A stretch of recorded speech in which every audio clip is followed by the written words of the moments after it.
ನಾನು ಭೇಟಿ ಮಾಡಿದ್ದೀನಿ ಅಂತ ಎಲ್ಲರಿಗೂ ಗೊತ್ತಿದೆ, ನಿಮಗೂ ಗೊತ್ತಿದೆ. ನಾನು ಹೇಳೋದನ್ನು ಹೇಳಿದ್ದೀನಿ ಅಂತ ಹೇಳಿದ್ದೀನಿ, ಅದೆಲ್ಲ ಬಹಿರಂಗವಾಗಿದೆ.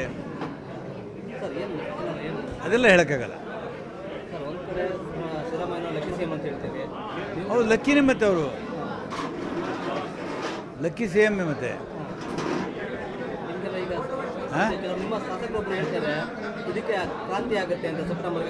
ಗೊತ್ತಿಲ್ಲ ಆ ಕ್ರಾಂತಿ ಬಗ್ಗೆ.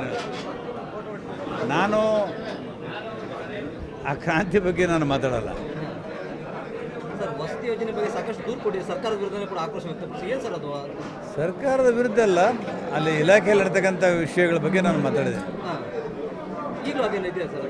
ನಾನು ಏನು ಹೇಳಬೇಕಾದನ್ನೆಲ್ಲ ಮಾಧ್ಯಮ ಅಲ್ಲಿ ಹೇಳಿದ್ದೀನಿ ಕೇಜ್ರಿವಾಲ್ಗೆ. ಸರ್, ಸಿ ಎಮ್ ನಿಮಗೂ ಕೂಡ ಇದು ತಂದಲ್ಲಿದ್ದೀರಿ, ನಿಮಗೆ ಮತ್ತೆ ಏನಾಯ್ತು, ನೀವು ಕೂಡ ಸಿ ಎಮ್ ಆಗಬೇಕು.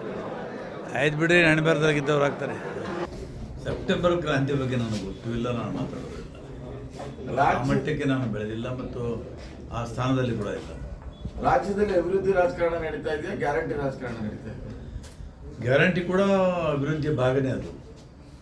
ಮತ್ತು ವೆಲ್ಫೇರ್ ಸ್ಟೇಟಲ್ಲಿ, ಕಲ್ಯಾಣ ರಾಜ್ಯದಲ್ಲಿ ಅದು ಬಡವರಿಗೆ ಮುಟ್ಟಿಸುವಂಥ ಕೆಲಸ, ಮತ್ತು ಇದು ಅಭಿವೃದ್ಧಿನೇ ತಾನೇ. ಅಭಿವೃದ್ಧಿ ಅಲ್ಲ ಅಂತ ಹೆಂಗೆ ಹೇಳೋಕ್ಕಾಗ್ತದೆ? ಒಟ್ಟಾರೆ ಸರ್ಕಾರದ ಕಾರ್ಯವೈಖರಿ ಬಗ್ಗೆ ತೃಪ್ತಿ ಇದೆಯಾ? ತೃಪ್ತಿ ಇದೆ. ಕೆಲವು ಇನ್ನೂ ನ್ಯೂನತೆಗಳಿದ್ದಾವೆ, ಕೆಲವು ಸರಿಪಡಿಸ್ಕೋಬೇಕು. ಅದರ ಬಗ್ಗೆ ಈಗ ಮುಖ್ಯಮಂತ್ರಿ, ಉಪಮುಖ್ಯಮಂತ್ರಿಗಳು ತಮಗೆ ಭರವಸೆ ಕೊಟ್ಟಿದ್ದಾರೆ? ಅದ್ರ ಬಗ್ಗೆ ಏನೋ ಮುಕ್ತವಾಗಿ ಚರ್ಚೆ ಆಗಿಲ್ಲ. ಅವರು ಯಾಕೆ ಮಾತಾಡಿದ್ರಿ ಅಂತ ಕೇಳಿದಾಗ ನಾವು ವಿವರವಾಗಿ ಹೇಳಿದ್ದೀವಿ. ಅದ್ರ ಮೇಲೆ ಅವ್ರು ಏನು ನಿರ್ಣಯ ತೊಗೊಂಡಿಲ್ಲ ಅಥವಾ ಈ ಥರ ಹೇಳಿಲ್ಲ. ಮುಂದೆ ಹೈಕಮಾಂಡ್ನವರೇ ಈಗ ಬಂದು ಎಲ್ಲ ಕೇಳ್ತಾ ಇದ್ದಾರೆ. ಇನ್ನೂ ಅನೇಕ ಜನ ಶಾಸಕರು ಇವತ್ತು ನಾಳೆ ನಾಡಿದ್ದು ಭೇಟಿ ಮಾಡ್ತಾರೆ. ಹೈಕಮಾಂಡ್ನವರು ಏನು ನಿರ್ಣಯ ತಗೊಳ್ತಾರೆ ನೋಡೋಣ. ಮೊದಲು ಬಸವರಾಜ ರಾಯರೆಡ್ಡಿ ಅವರು ತಮ್ಮ ಪಾತ್ರ ವಹಿಸಿದ್ರು, ಈಗ ತಮ್ಮ ಧ್ವನಿ ಜಾಸ್ತಿ ಆದ್ಮೇಲೆ ನಾನು ವಿರೋಧ ಬರಲ್ಲ. ನಾವು ಯಾವ ಮಾತುಗಳನ್ನು ಕೊಟ್ಟು ಸರ್ಕಾರ ಅಧಿಕಾರಕ್ಕೆ ಬಂದಿದ್ದೀವಿ ಆ ರೀತಿಯಲ್ಲಿ ನಡೀಬೇಕು ಅನ್ನುವಂಥದ್ದೇ ನಮ್ಮದು ವಾದ. ನಿಮ್ಮ ಕಾಲದ ರಾಜಕಾರಣಕ್ಕೂ ಪ್ರಸ್ತುತ ಕಾಲದ ರಾಜಕಾರಣಕ್ಕೂ ಹೆಂಗೆ ಗಜಾಂತರ ವ್ಯತ್ಯಾಸ ಇದೆ.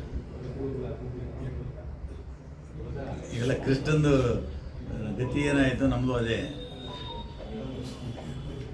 ಈ ದುಡ್ಡಿನ ರಾಜಕಾರಣ ಬಂದ್ಬಿಟ್ಟಿದೆ, ಭಾಳ ಕಷ್ಟ.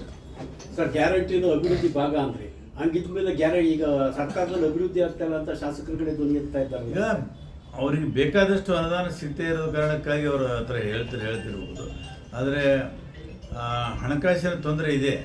ಇದ್ರ ಮಧ್ಯೆನೂ ಕೂಡ ಸರ್ಕಾರ ನಡೆಸ್ಕೊಂಡು ಹೋಗ್ತಾ ಇದ್ದಾರೆ.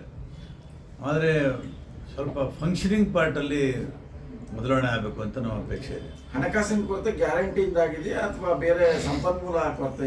ಇಲ್ಲ, ಗ್ಯಾರಂಟಿಯಿಂದ ಒಂದು ಸ್ವಲ್ಪ ಆಗಿದೆ. ಸಂಪನ್ಮೂಲದ ಕೊರತೆ ಏನಿಲ್ಲ. ಆ ಅನುಭವ ಮುಖ್ಯಮಂತ್ರಿಗಿದೆ, ಸಾಕಷ್ಟು ಅವರಿಗೆ ಅನುಭವ ಇದೆ, ಮಾಡ್ತಾರೆ. ಕಾಂಗ್ರೆಸ್ ಪಕ್ಷದಲ್ಲಿ ನಿಮ್ಮಂಥ ಹಿರಿಯ ಕಟ್ಟಾಳುಗಳನ್ನ ಸೈಡ್ಲೈನ್ ಮಾಡುವಂಥದ್ದು ಕೆಲಸ ಆಯಿತು. ನಮ್ಗೆ ಆ ಥರ ಏನಿಲ್ಲ, ನಾವು ಯಾವತ್ತೂ ಹೀಗೇನೇ ಇರೋದು.